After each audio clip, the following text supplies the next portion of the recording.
La politique d'investissement engagée par les autorités ne se limite pas aux routes. Elle s'étend également aux bâtiments publics et aux espaces de vie destinés à la population.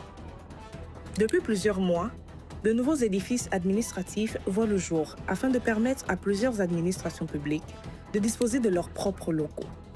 Un enjeu important lorsque l'on sait qu'une partie des ministères et des services de l'État occupe encore des bâtiments loués, générant des dépenses importantes pour les finances publiques. Parallèlement, les espaces de loisirs se multiplient à travers Libreville. Aires de jeux pour enfants, terrains de basket, de football ou de volley, équipements de sport en plein air et parcs urbains sont progressivement aménagés dans plusieurs quartiers.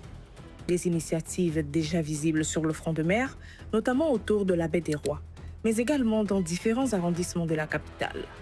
Au-delà de l'embellissement de la ville, ces infrastructures répondent à un véritable enjeu social. Pendant de nombreuses années, les jeunes ont manqué d'espace public ou pratiquer une activité sportive ou simplement se retrouver dans un cadre sécurisé.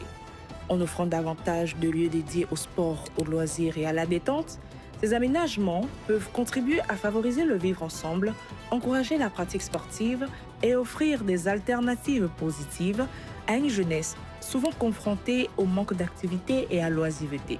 L'efficacité de cette politique dépendra toutefois de la pérennité de ces installations. Leur entretien, leur sécurité et leur animation seront essentiels pour que ces espaces demeurent dans le temps de véritables lieux de vie au service des populations.